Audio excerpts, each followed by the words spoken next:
En 1312, quand il prend le pouvoir, il hérite de toute une série de titres. Roi des rois, lion du Mali, et peut-être le plus important de tous, seigneur des mines. Une enquête a classé Mansa Musa comme l'homme le plus riche de tous les temps. Sa fortune a été estimée à 400 milliards de dollars.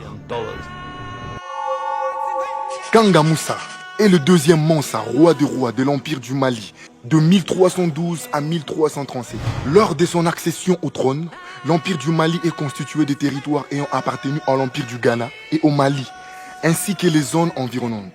Musa porte de nombreux titres. Émir de Mel, seigneur de mines de Ouangara, ou conquérant d'au moins une douzaine d'autres régions. Il porte l'Empire du Mali à son apogée, du Fouta-Djallon à Agadez et sur les terres de l'ancien empire du Ghana. Il établit des relations diplomatiques suivies avec le Portugal, le Maroc, la Tunisie et l'Égypte. Son règne correspond à l'âge d'or de l'empire malien. Il est considéré comme l'homme le plus riche de l'histoire de l'humanité. Sa fortune étant estimée à l'équivalent de 400 milliards de dollars ou 300 milliards d'euros actuels. Kanga Musa parvient au pouvoir grâce à la pratique voulant que le roi nomme un représentant lors de son pèlerinage à la Mecque, puis en face son dauphin. Ainsi Musa est choisi en tant que représentant, puis prend le pouvoir. Son fils, Mansa Magan, deviendra aussi roi du Mali grâce à ces traditions. Il part pour l'Arabie en 1324 avec sa suite qui comprend 60 000 hommes, 12 000 serviteurs et esclaves. Des héros vêtus de soie et porteurs de bâtons d'or s'occupent des chevaux et des sacs. Musa fournit tous ces dons qu'a besoin la procession, fournissant nourriture aux hommes et animaux. Au sein de la caravane se trouvent aussi, selon certains récits, 80 dromadaires portant entre 50 et 300 livres d'or en poudre chacun. Dans chaque ville qu'il traverse, Musa offre ses richesses. Plusieurs témoins directs rendent compte de son voyage. Ils sont tous impressionnés par la richesse du souverain et par l'importance de sa suite. La magnificence de Musa provoque des effets secondaires dévastateurs, ruinant l'économie des régions qu'il traverse. Au Caire, à Médine et à la Mecque, l'afflux soudain d'or provoque une dévaluation de ce métal qui durera pendant 10 ans.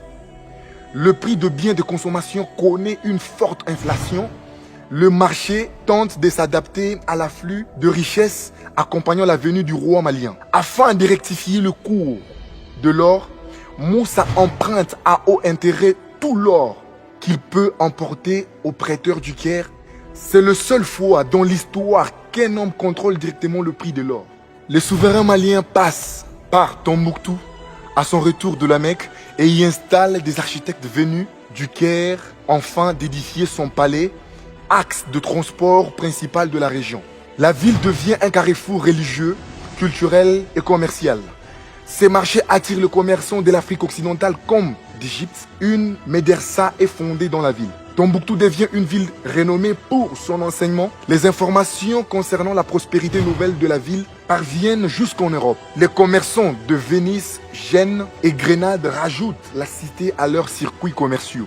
Ils y échangent de nombreux produits manufacturés contre de l'or.